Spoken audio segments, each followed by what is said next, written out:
먼 미국 땅에서 자식들을 잘 키워내고 열심히 사시는 여러분들 정말 장하십니다. 안녕하세요. 전원주입니다. 전쟁도 가난도 겪은 우리 세대는 참 눈물겨운 세월을 살았죠. 아메리칸 드림을 이루기까지 여러분들의 세월이야 어떠셨겠습니까? 건강 관련 프로그램에 출연하면서 요즘 제가 깨달은 건요, 양 한방을 잘 결합하는 게 최고의 건강 관리라는 겁니다. 클레버 케어, 메디케어 어드밴티지 플랜 아세요? 양방과 한방의 좋은 혜택들을 쏙쏙 뽑아서 제공해주는 똘똘한 플랜이더군요. 우리 한인의 건강 문화도 이해하고 실력 있는 한국 의사와 전문의를 척척 연결해 준다니 얼마나 똘똘합니까? 이제 우리도 똘똘한 클레버 케어 플랜으로 150까지만 사십시다.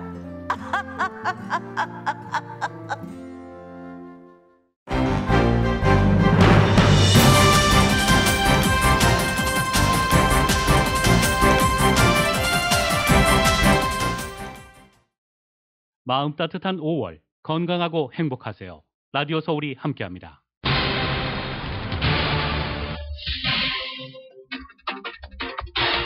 개빈 뉴섬 캘리포니아 주지사가 가뭄이 이어질 경우 강제 단수 가능성을 경고했습니다. 지난 1분기 캘리포니아는 역대 최저 강수량을 기록했습니다. 캘리포니아 수정관리국이 오늘 긴급회의를 합니다. 가뭄 대책을 논의할 예정인데 강제 절수 방안이 논의될 것으로 보입니다.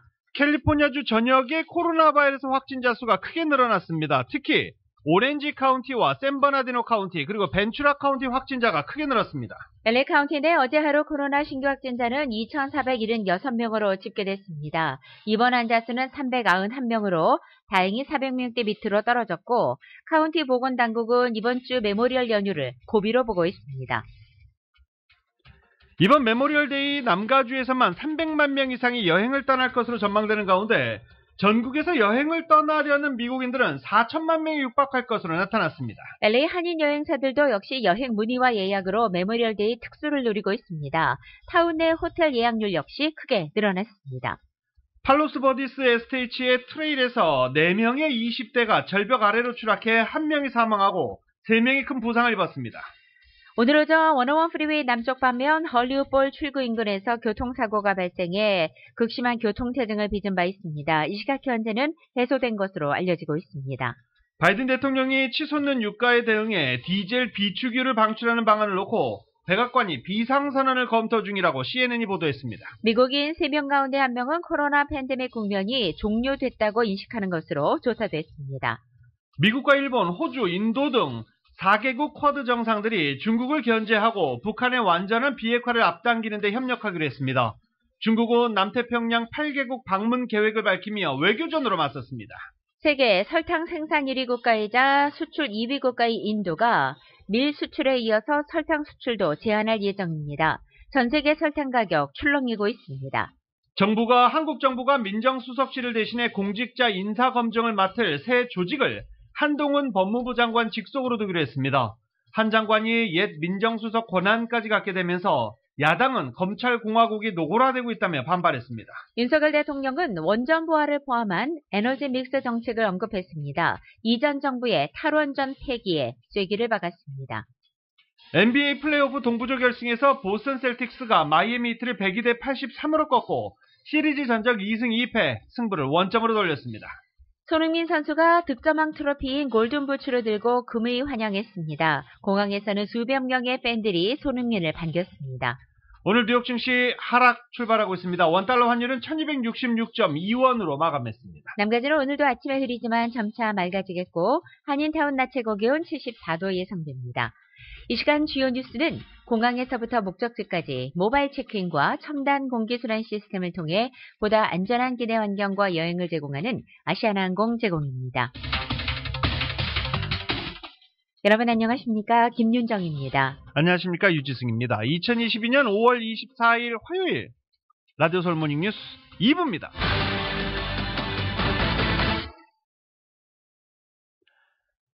극심한 가뭄에 시달리고 있는 캘리포니아주가 주민들에게 강제 급수 제한에 나설 수 있다라고 경고했습니다.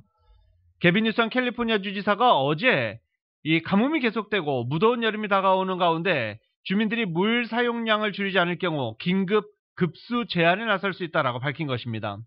뉴섬 주지사는 어제 캘리포니아 지역에 물을 공급하는 주요 대표들과 주요 사업체 수도관리국 대표들과 만남에서 이런 가능성을 제기했습니다.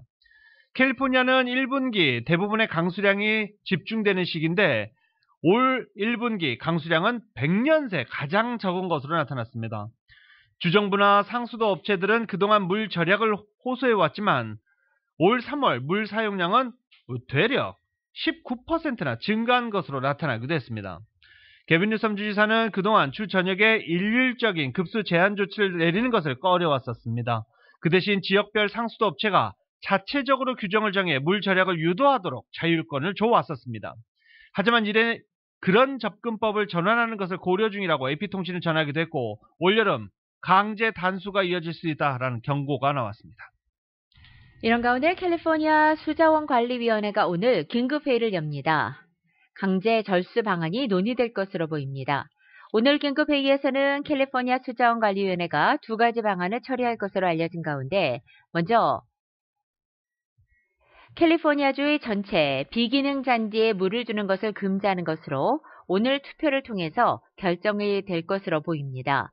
비기능 잔디는 상업용, 산업용, 기관용을 망라해서 구체적으로 확실한 역할을 하지 않는 모든 잔디가 대상입니다. 이 수자원관리국은 오늘 회의를 통해서 이 같은 잔디의 물 공급 중단을 확정할 예정인 것입니다. 다음은 각 로컬 지역의 수자원 관리 기관들에게 물 사용 제한을 더욱더 강화하는 안을 시행할 것을 촉구할 것으로 알려졌습니다.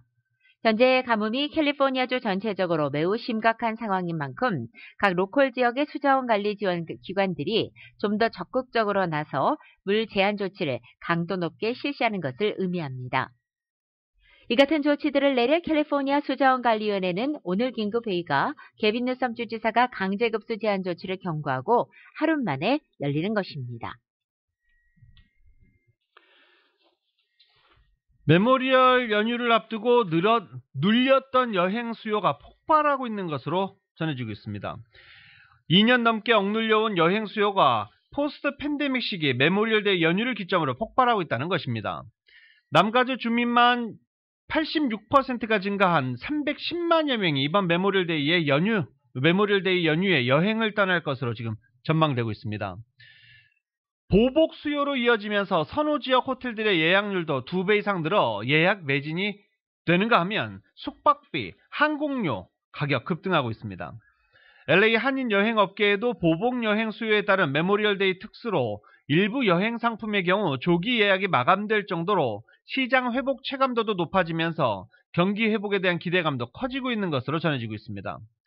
전미 자동차 협회 트리플A가 내놓은 전망치에 따르면 미국인들은 3,920만 명의 여행길에 나설 것으로 전망됐습니다. 이 같은 수치는 지난해 같은 기간에 3,620만 명에 비해 8.3%가 늘어난 것으로 코로나 이전 사태 2017년 수준에 근접한 수치입니다. 올해 자동차 여행으로 나서는 미국인들은 3,490만 명에 달하고 항공편을 이용하는 미국인들은 300만 명에 이를 것이라고 자동차협회는 전망하기도 했습니다.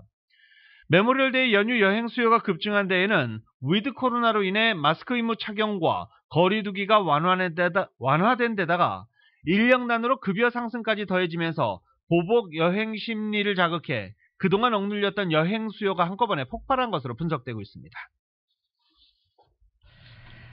최근 미국에서 한국 방문길에 오르는 이 시니어들이 급증하고 있는 가운데 새로 시행되는 전제 여행 허가제 절차에 이 시니어들이 어려움을 겪는 것으로 알려지고 있습니다. 이은 기자가 전해드립니다.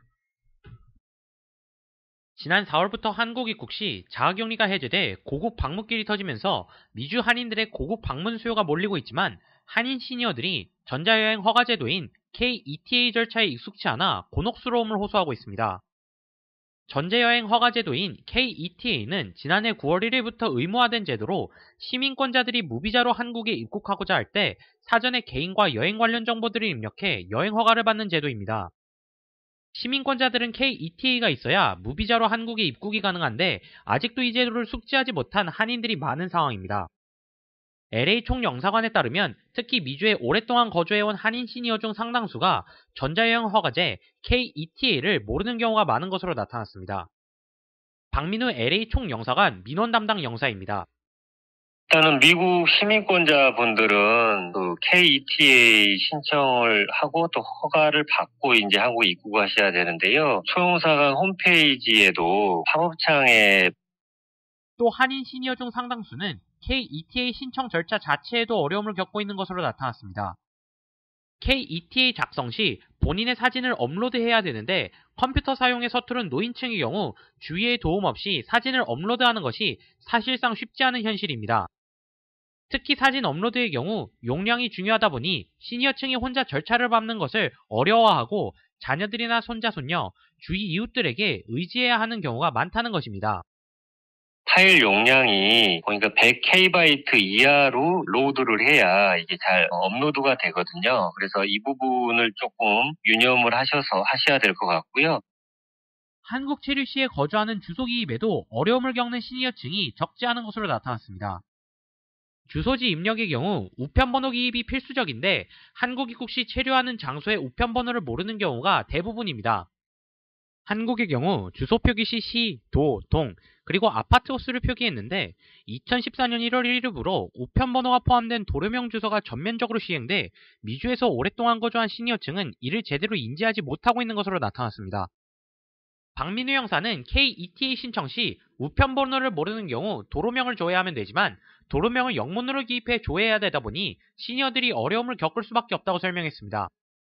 타운 내 관광사들은 시행된 지 얼마 안 돼 낯설기는 하지만 젊은 층의 경우 별로 어려운 점은 없는데 컴퓨터를 다루는데 서툰 시니어층의 경우 아무래도 혼자 처리하는 것을 어려워하는 것 같다고 전했습니다. 영사관은 한국 체류 시 거주하는 곳의 우편번호를 확인하고자 하는 주민들은 검색창에 우편번호 찾기를 검색 후 우편번호를 조회할 수 있다고 설명했습니다. KETA 신청에 대한 관련 정보는 LA 총영사관 홈페이지 www.overseas.mofa.go.kr에 방문 후 검색창에 KETA를 검색하면 된다고 전했습니다. 라디오 서울 뉴스 이은입니다. 코로나 사태를 계기로 크게 감소했던 한인 유학생 수 회복세가 더딘 것으로 나타났습니다. 지난달 기준 전국 4,500여 명, 캘리포니아주 8,300명으로 코로나 바이러스 사태 직전보다 여전히 적은 수준으로 조사됐습니다. 코로나 사태 전에도 감소세를 보였던 터라 시간이 앞으로도 이렇다 할 회복세가 나타나지 않을 수 있다는 전망도 나오고 있습니다. 세비스 직전 통계인 2021년 10월 44,902명과 비교하면 7개월간 672명, 비율로는 1.5% 전체 유학생이 늘어난 데 그쳤습니다. 주별로 캘리포니아도 마찬가지입니다. 캘리포니아 내 한인 유학생은 지난달 8,292명으로 집계됐습니다. 직전 통계 때인 지난해 10월보다는 236명, 비율로는 2.9%가 늘어난 데 그쳤습니다. 한인 유학생 수는 코로나 사태 전에도 꾸준한 감소세를 보였던 가운데 코로나 사태를 계기로 특히 급감했습니다. 이 같은 추세는 전국적으로나 주별로 캘리포니아에서나 모두 마찬가지로 나타나고 있습니다. 고등학교 내신 성적 GPA의 인플레이션이 갈수록 심해지고 있다는 소식입니다. 액트 주간사가 최근 발표한 보고서에 따르면 2010년부터 21년까지 약 10년간 고교 내신 성적을 후하게 주는 GPA 인플레이션 현상이 심해지고 있는 것으로 나타난 것입니다. 대학 수학 능력을 평가하는 액트 점수는 큰 변화가 없는 가운데 가장 중요하게 평가되고 있는 내신 성적만 부풀려지고 있다는 것입니다. 액트 주간사는 이 같은 내신 성적의 인플레이션이 대입 전형에서 부유층 학생들에게 더 유리하게 작용한다는 우려를 제기하고 있습니다. 또 각 대학들이 입학 전형에서 액트나 SAT 같은 수학 능력 시험을 요구하지 않는 상황은 GPA 인플레이션을 더욱더 부추길 수 있다고 주장했습니다. 6월 7일 예비선거를 앞두고 이달 초부터 선거국이 우편투표용지를 유권자들에게 발송한 가운데 LA 카운티에서는 4,200여 명, 오렌지 카운티에서는 2,500여 명의 한인 유권자들이 이미 투표를 마친 것을 집계됐습니다. 나머지 약 95%는 아직 미투표자인 가운데 투표센터가 설치되는 오는 28일부터 본격적으로 증가할 것으로 보입니다. 투표를 돕는 한인단체들은 한인사회의 영향력과 정치적 신장을 위해 많은 한인들의 투표 참여를 당부하기도 했습니다. 정치 전문원 통계업체 폴리티컬 데이터에 따르면 한인타운의 유권자 4,277명이 우편투표를 마친 것으로 집계됐습니다. LA카운티 한인등록 유권자 93,601명을 기준으로 4.6%가 투표한 셈입니다. LA카운티와 오렌지카운티를 합하면 6,696명의 한인 유권자가 투표했고 이는 13만여 명의 등록 유권자 중 4.8%입니다.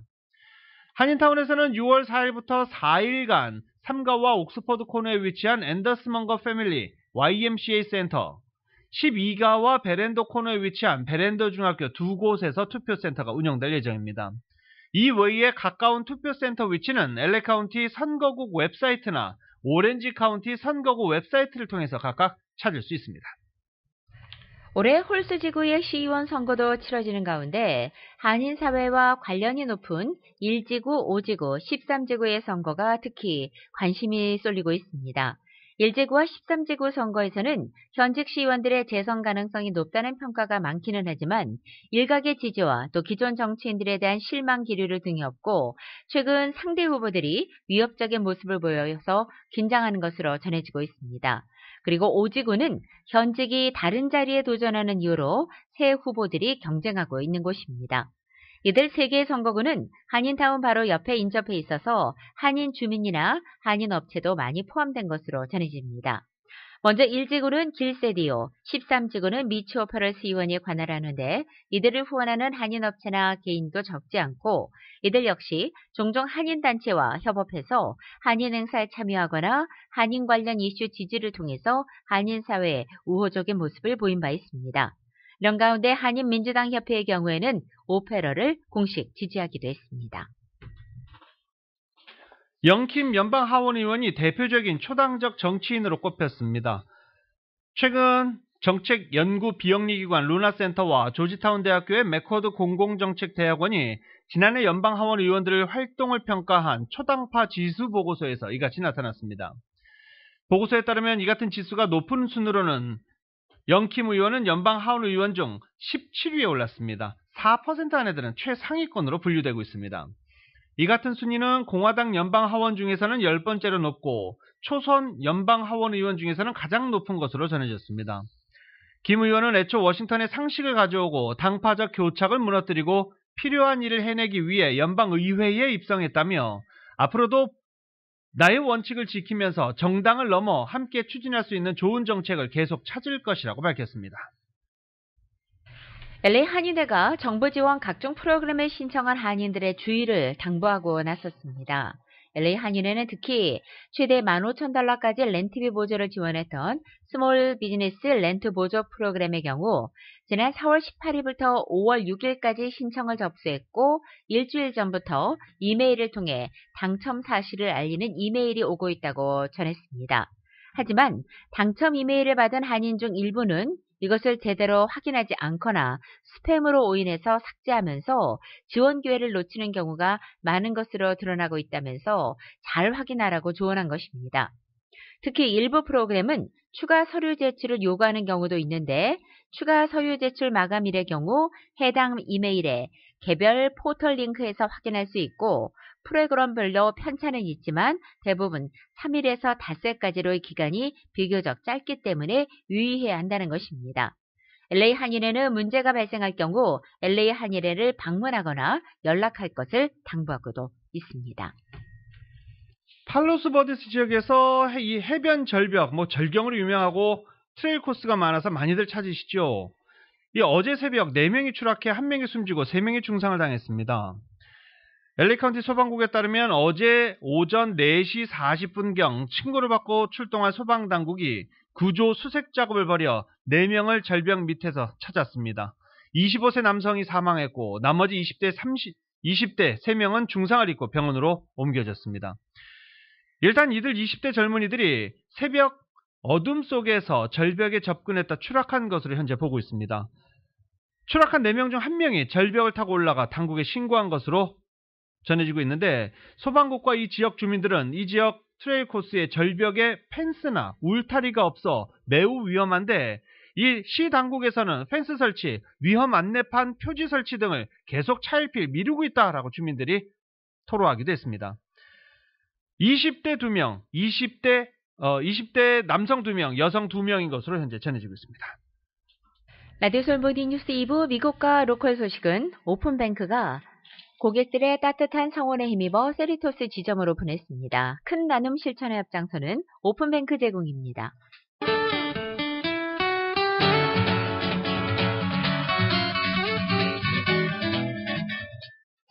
매콤한 치킨의 완결판 맥도날드 스파이스 치킨과 너겟을 즐기세요. 맥도날드 제공으로 5월 24일 화요일 남가주의 날씨입니다. 오늘 아침도 남가주 하늘 흐리게 시작하고 있지만 점차 거치면서 밝은 햇살 비추겠습니다. 낮 기온은 어제보다 조금 올라서 오늘은 평년 기온을 보이겠습니다.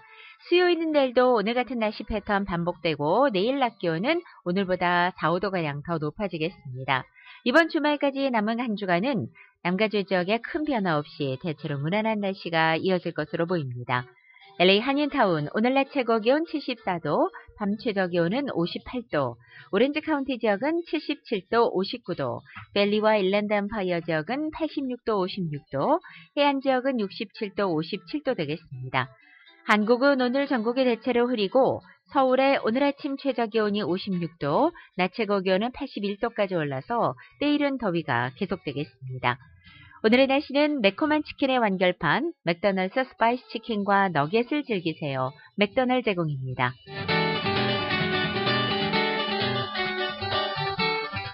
라디오솔 모닝뉴스 2부 이 시간은 1250만 불 교통사고 최고 보상, 교통사고 전문 천재 변호사 리차드 호프만, 사람을 아름답게 세상을 아름답게 피부과학 셀리온, 총 20억 달러의 승소, 크고 작은 교통사고와 상해 브라이언 타필라와 시즐러, 메디케어 시니어를 위한 전문의 허가가 아주 빠른 한인 최고 최대의 서울 메디칼 그룹, 더 나은 세상을 만들어 보세요. 올유 기아 스포티지 X 프로, 소중한 고객의 꿈을 위해 고객과 함께하는 US 메트로은행 공동 제공입니다.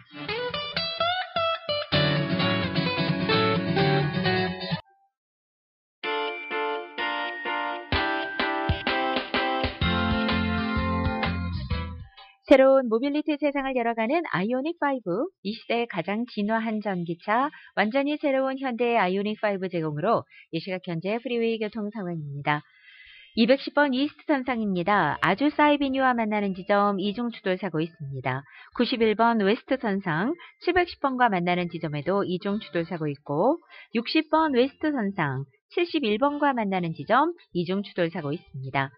101 노스 선상입니다. 폴스 스트리트과 만나는 지점 중간 레인에 고장 차량 한 대 멈춰 있습니다. 10번 웨스트 선상 팩로드와 만나는 지점 익스프레스 레인에도 고장 차량 한 대 멈춰 있습니다. 57번 놀선상입니다. 다이몬바 블루바드와 만나는 지점 중간 레인에 타이어 하나 떨어져 있습니다. 참고하시고 안전운전하시기 바랍니다. 새로운 모빌리티 세상을 열어가는 아이오닉5, 이 시대의 가장 진화한 전기차, 완전히 새로운 현대 아이오닉5 제공으로 이 시각 현재 프리웨이 교통 상황이었습니다.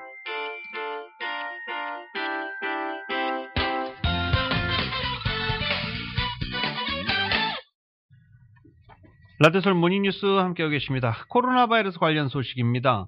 코로나 바이러스가 요양시설을 비롯한 고위험 시설과 노숙자들 사이에서 확진 사례가 증가하고 있는 것으로 나타나고 있습니다. LA 카운티 보건국이 지난 일주일 동안 전문 요양시설 내 코로나 바이러스 발병이 22건이 보고됐다고 밝힌 것입니다. 이에 따라 보건국은 모든 요양시설의 직원, 방문자, 거주자들을 대상으로 방역 조치를 강화할 것이라고 밝혔습니다. 이 방역 조치는 기존의 방역 수칙과 똑같습니다. 요양시설 직원들은 N95급 이상의 마스크를 항상 착용하고 있어야 하고 코로나 바이러스 검사를 일주일에 2번씩 받아야 합니다. 그리고 요양원에 거주하는 거주자들은 일주일에 한 번씩 코로나 바이러스 검사를 받아야 하고 이들을 방문하려는 방문자들은 코로나 바이러스 검사 음성 결과를 제출해야 됩니다.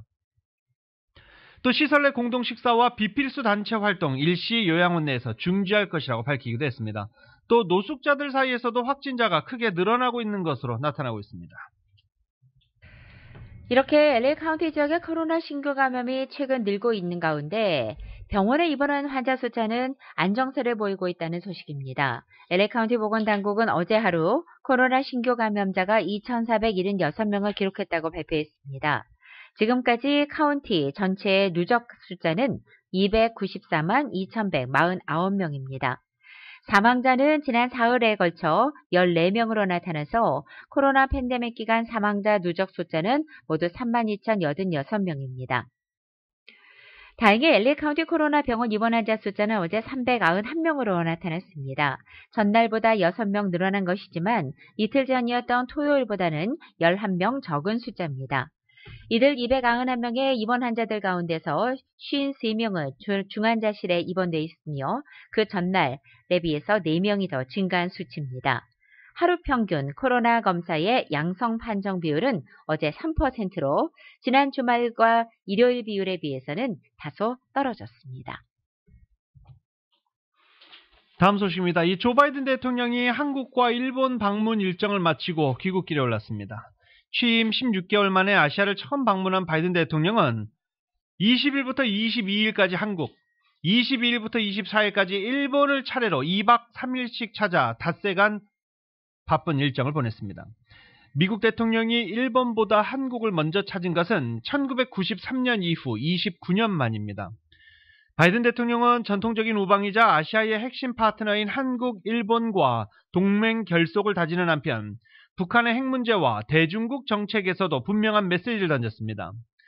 또 지난 2월 중국 견제에 초점을 맞춘 인도태평양 전략을 공개했습니다. 하지만 이어 러시아의 우크라이나 침공 사태가 터져 외교 안보 역량을 유럽에 집중해야 했습니다. 이번 순방은 미국이 최우선에 둔 인도태평양 전략 이행에 속도를 내려는 의도이자 러시아와 중국 문제를 동시에 다룰 수 있다는 의지의 표현이기도 했습니다. 또 한국에서는 새로 취임한 윤석열 대통령과 2박 3일간 매일 만나면서 우위를 쌓고 포괄적 전략 동맹으로 한 단계 업그레이드에 공을 들였습니다. 북한이 순방 기간 위협할 수 있다는 전망까지 나오던 긴장된 상황에서 한미 확장 억지력 강화, 연합훈련 확대 의지를 정상 성명에 담는 등 강력한 대북 경고음을 내기도 했습니다. 동시에 코로나 바이러스 백신 지원 의사를 밝히고 외교를 통한 한반도 비핵화 입장을 재확인하며 북한의 대화 호응을 주문하는 강원 양면의 메시지를 발신하기도 했습니다. 첫 일정으로 삼성전자 반도체 공장을 방문하는 등 경제 안보 협력을 다지고 현대자동차에서는 105억 달러 대미 투자 약속을 받아내는 비즈니스 행보도 눈에 띄는 대목이었습니다. 이어서 일본에 머문 2박 3일은 중국 견제에 초점을 맞췄습니다. 바이든 대통령은 중국의 경제적 영향력 억제를 위한 영내 경제협력체인 인도태평양 경제 프레임워크 IPEF를 출범시키기도 했습니다. 7개월간의 준비 끝에 한국과 일본을 포함해 당초 예상보다 많은 영내 13개국이 참여하는 성과를 거둬내기도 했습니다. 그간 소극적이라는 평가를 받던 동남아 국가연합 10개 회원국 중 7개국, 중국 견제 측면에서 전략적으로 중요한 인도의 참여를 끌어낸 것은 주목받고 있습니다. 하지만 IPEF는 도수를 올렸지만 향후 세부 내용을 담는 과정에서 이해 충돌을 조정하는 작업이 만만치 않고 자칫 실효성이 떨어지는 추상적 합의에 그칠 수 있다는 지적도 나오고 있습니다.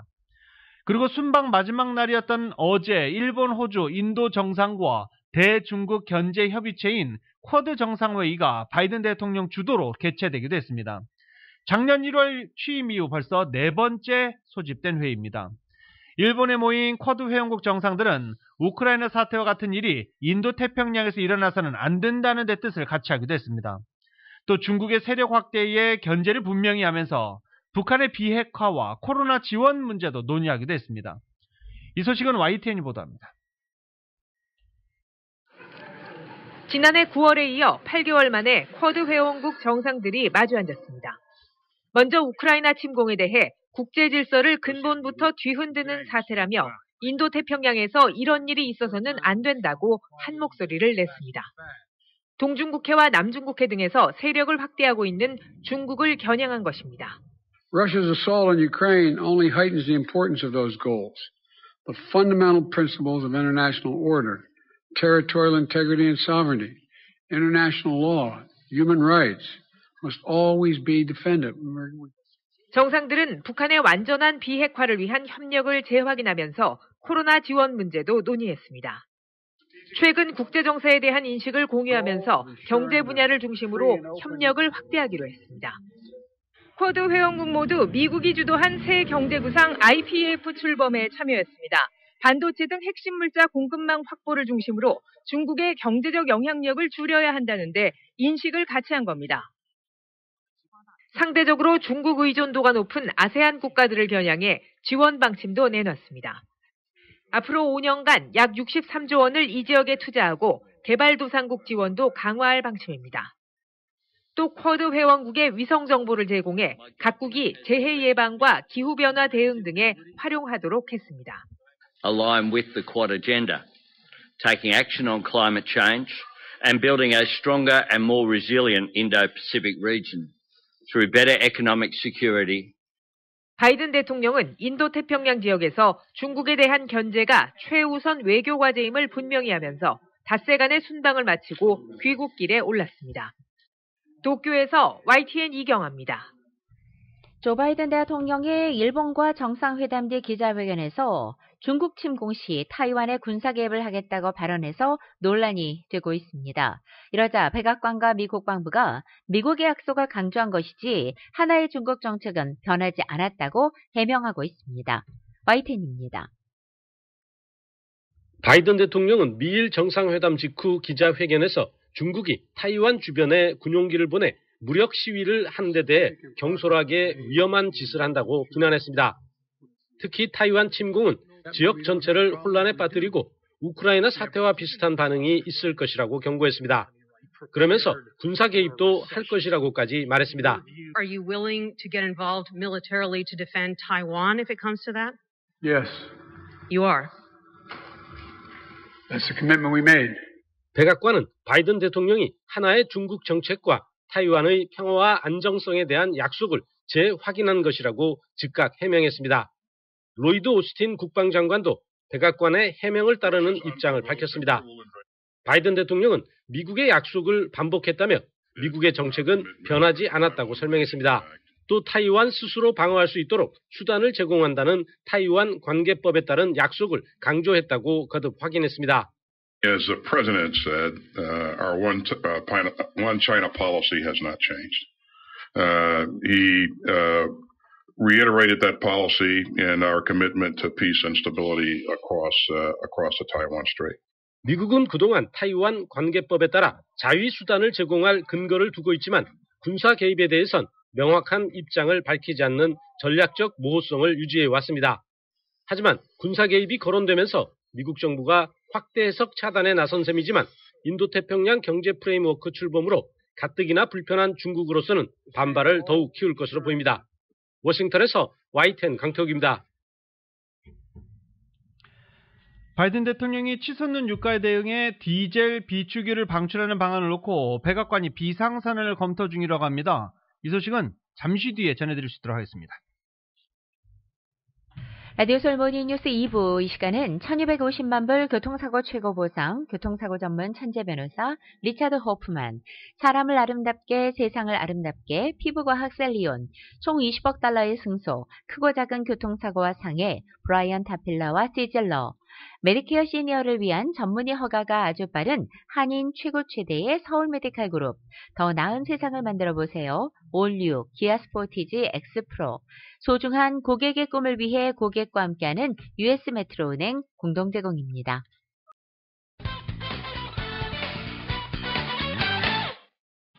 라디오솔 모닝뉴스 함께하고 계십니다. 바이든 대통령이 치솟는 유가에 대응해 디젤 비축유를 방문하는 방안을 놓고 백악관이 비상선언을 검토 중이라고 CNN이 보도했습니다.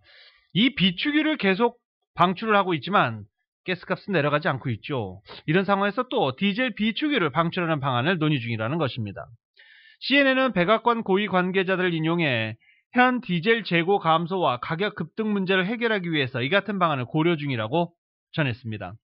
디젤은 농장, 건설 장비를 비롯해 전국에 물자를 실어 나르는 트럭, 기차, 선박 등의 동력을 공급하는 연료입니다. 북미 지역 정제 공장 다수가 문을 닫은 데다가 코로나 바이러스로 급감했던 항공, 여행 수요 회복, 우크라이나 사태 등으로 디젤 가격이 지금 치솟은 상태입니다.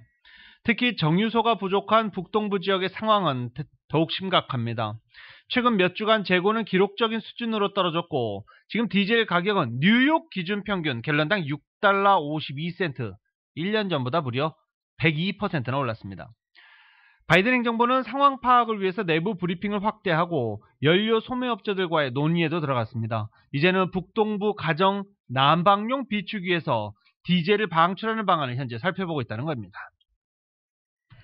역대 최악의 분유 공급 부족 사태로 비상에 걸린 이곳 미국이 분유 재료를 수송하는 차량에는 이달 말까지 운행 시간을 제한하지 않기로 결정했습니다. 연방 자동차 운반자 안전국은 어제 조제 분유의 재료와 포장을 운반하는 상용차 운전자에 대한 운행 시간 제한을 면제하는 국가 비상사태 조치를 발표했습니다. 분유의 신속한 공급 확대를 위해서 분유 재료 수송 차량에 대해서는 운행 시간 제한을 두지 않겠다는 것입니다. 미국에서는 화물차를 비롯한 상업용 차량 운전자의 운행과 휴식 시간을 규제해서 졸음 운전을 예방하고 있습니다. 화물차 운전자는 하루에 10시간 이상 쉰 뒤에야 최장 14시간 연속해서 차를 몰 수 있게 됩니다.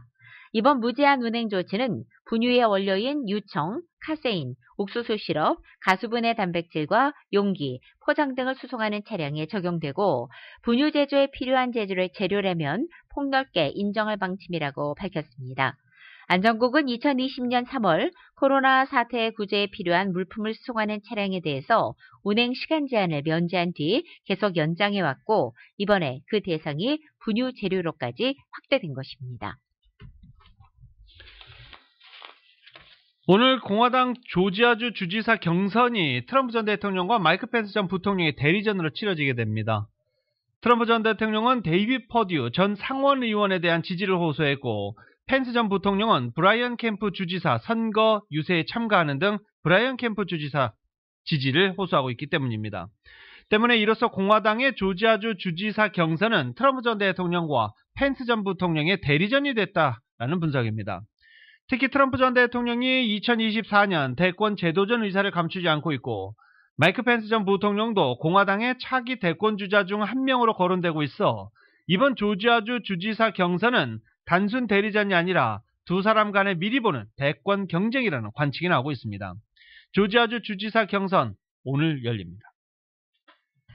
낙태금지라는 염원 달성을 눈앞에 둔 미국의 보수파들이 그 다음 목표로 대학의 소수인종 우대 입학 정책 어퍼머티브 액션을 설정했습니다. 뉴욕타임즈는 어제 트럼프 행정부의 고위급 인사들이 이끌고 있는 보수단체 아메리카 퍼스트 법률재단이 이달 초 이 어퍼머티브 액션이 불법이라는 취지로 연방대법원에 상고했다고 보도했습니다. 이들이 표적으로 삼은 상대는 미국에서 대표적인 명문으로 꼽히는 하버드 대학입니다. 현재 하버드를 비롯한 미국 상위권 대학들이 캠퍼스의 다양성 확보라는 대의 명분을 걸고 입학 전형에서 흑인이나 히스패닉계 학생들에게 혜택을 주는 것은 1964년에 제정된 민권법 위반이라는 것이 이들의 주장입니다. 하지만 실제 백인과 아시아계 학생 사이에서는 이 어퍼머티브 액션 때문에 오히려 명문대 지원 시 차별을 받고 있다고 불만하고 있습니다. 아마존이 임차한 물류창고 일부를 재임대할 계획이라고 전해지고 있습니다. 아마존은 코로나 대유행이 완화됨에 따라 지난 2년간 수익을 견인한 온라인 쇼핑 부분이 줄어들면서 창고 일부를 전대할 계획을 세운다는 것입니다. 회사가 전대를 통해 더는 필요하지 않은 건물로 인한 재정적 부담을 덜 수 있을 것이다 라고 아마존 측은 기대하고 있습니다. 인도가 밀에 이어서 설탕 수출을 제한할 예정입니다. 인도 정부는 2021-22 마케팅 연도에 즉 10월부터 설탕 수출량을 1,000만 톤으로 제한한다는 계획입니다. 인도 정부는 국내 시장의 가격 안정을 위해서 이 충분한 재고를 확보해두려는 것으로 알려지고 있습니다. 2년 만에 열린 스위스 다보스 포럼에서 러시아에 대한 제재 강화 등 우크라이나 침공에 대한 규탄의 목소리 이어졌습니다. 스타벅스도 러시아에서 완전히 철수하기로 하는 등 러시아는 안팎으로 힘든 상황에 처해질 것으로 보입니다. YTN입니다. 코로나19 여파로 2년여 만에 열린 스위스 다보스 포럼. 세계 정재계 주요 인사가 모인 이번 회의의 최대 이슈도 우크라이나 전쟁입니다. 화상연설에 나선 젤렌스키 대통령은 우크라이나가 러시아의 진군을 멈추게 했다며 국제사회의 지원을 호소했습니다. 특히 석유 금수와 은행 거래 차단, 무역 중단 등 러시아의 공격을 멈추기 위해 최대한의 제재가 필요하다고 강조했습니다. 러시아는 우크라이나 수도 키이우와 제2도시 하르키우에 집중 포격을 가하는 등 공격의 고삐를 늦추지 않았습니다. 동맹국 벨라루스와 정상회담에 나선 푸틴 대통령은 국제사회 제재에 루블화 결제로 효과적으로 대응하고 있다고 자평했습니다. 하지만 유엔 제네바 대표부에서 근무하는 베테랑 외교관이 우크라이나 침공을 비판하며 사임하는 등 러시아 내부의 동요도 커지고 있습니다. 특히 이번 전쟁을 기획한 사람들이 원하는 것은 영원히 권력을 누리는 것이라며 사실상 푸틴 대통령을 겨냥했습니다. 또 맥도날드에 이어 세계 최대 커피 업체인 스타벅스도 15년 만에 러시아에서 완전히 철수하기로 하는 등 서방 기업들의 러시아 탈출 행렬이 이어지고 있습니다. YTN 김은건입니다.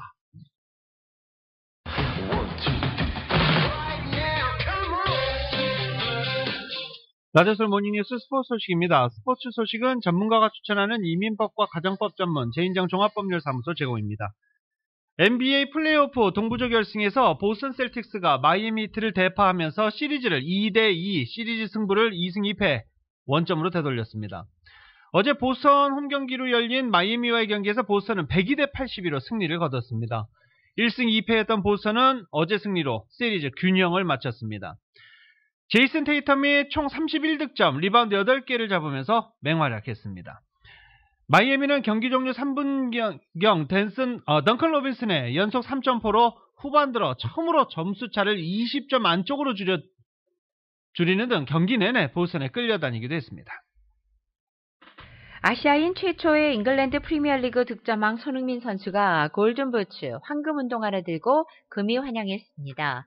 짧은 휴식 뒤에 다음 달 대표팀 평가전을 통해서 카타르 월드컵을 향한 담금질에 다시 나설 것으로 알려졌습니다. YTN의 보도입니다. 하얀 반소매 티셔츠와 청바지 차림에 안경을 쓴 손흥민. 입국장에 나타나자 플래시 세례와 함께 환호가 터집니다. EPL 득점왕 트로피, 골든부트를 들고 포즈를 취한 뒤 허리를 숙이고 손을 흔들며 환영과 응원의 감사를 표합니다. 별도의 인터뷰 없이 빠져나간 뒤에도 차에서 내려 기다리는 팬들에 다시 한번 인사를 건넸습니다. 세계 최고의 골잡이가 되어 돌아온 손흥민을 맞이하려는 팬들과 취재진이 몰리면서 공항은 북새통을 이뤘습니다. 선물과 편지 등을 준비해 오는 등 설레는 마음으로 기다린 팬들은 움직임 하나하나에 환호했습니다. 경기 실시간을 보고 너무 대단하시다고 생각을 해가지고 친구랑 같이 오게 됐습니다. 득점왕 되신 거 축하하다는 글도 쓰고, 그리고 저희는 내년에 이제 런던에 직관을 갈 거라서 그거에 관한 내용도 쓰게 되었어요. 손흥민 선수 화이팅! 손흥민은 짧은 휴식과 개인 일정을 소화한 뒤 대표팀 유니폼으로 갈아입고 카타르 월드컵 16강 담금질에 다시 나섭니다. 다음 달 2일 세계 최강 브라질전을 시작으로 뜨거운 응원 속에 4경기를 치릅니다. 동갑내기이자 월드클래스 네이마르와 골잡이 맞대결이 빅매치로 꼽힙니다. 월드컵의 해, 절정의 기량에 오른 캡틴 손흥민이 A매치 모의고사를 시작으로 본선 무대에서 펼칠 활약에 팬들의 기대가 커지고 있습니다. YTN 신은정입니다. LA 엔젤스가 토론토 블루제이스와의 주말 4연전을 펼칩니다. 지금 목요일 26일 경기가 상당히 관심을 끌고 있는데요. 26일 목요일 경기 선발 투수로 LA 엔젤스는 오타니 쇼헤이를 예고한 상태입니다. 토론토 블루제이스의 스케줄상 목요일 선발 투수는 류현진입니다. 첫 한일전 선발 맞대결 한층 가능성이 커졌는데 LA 엔젤스는 오타니 쇼헤이 선발 투수로 발표를 하긴 했습니다. 근데 아직 토론토 블루제이스가 선발 투수를 발표하지 않았습니다. 하지만 스케줄상 류현진 선수가 나서게 됩니다. 근데 어떻게 될지 모르죠. 토론토가 기존 선발 로테이션에 따르면 류현진 선수의 선발 등판 차례인데 정확하지는 않습니다. 류현진은 올 시즌 4경기에서 1승, 평균 자책점 6으로 고전 중인데 부상 복귀 후 이제 다시 발판을 마련했다는 평가를 받고 있기도 합니다. 왼쪽 팔뚝 부상을 털어내고 치른 지난주 템파베이와의 경기에서 4.2이닝 동안 4안타 1실점으로 잘 던졌고, 그리고 역시 지난주 신시내티를 상대로는 6이닝 6안타 무실점으로 시즌 첫 승리를 챙기기도 했습니다. 그리고 오타니 선수는 지금 7경기에 3승 2패, 타자로는 2할 오픈 9리, 홈런 9개, 28타점, 투수로는 3승 2패, 평균 자책점 2.82를 기록 중입니다. 2022년 5월 24일 화요일에 전해드린 라디오서울 모닝뉴스 여기서 마치겠습니다. 지금까지 진행의 유지승, 김윤정이었습니다. 라디오서울 모닝뉴스 2부 이 시간은 1250만 불 교통사고 최고 보상, 교통사고 전문 천재 변호사 리차드 호프만, 사람을 아름답게 세상을 아름답게 피부과학 살리온, 총 20억 달러의 승소, 크고 작은 교통사고와 상해 브라이언 타필라와 시즐러, 메드케어 시니어를 위한 전문의 허가가 아주 빠른 한인 최고 최대의 서울 메디칼 그룹, 더 나은 세상을 만들어 보세요. 올류 기아 스포티지 X 프로, 소중한 고객의 꿈을 위해 고객과 함께하는 US 메트로은행 공동 제공이었습니다. 잠시 후 9시에는 강혜신의 오늘의 미국이 방송됩니다. 함께해 주신 여러분 고맙습니다.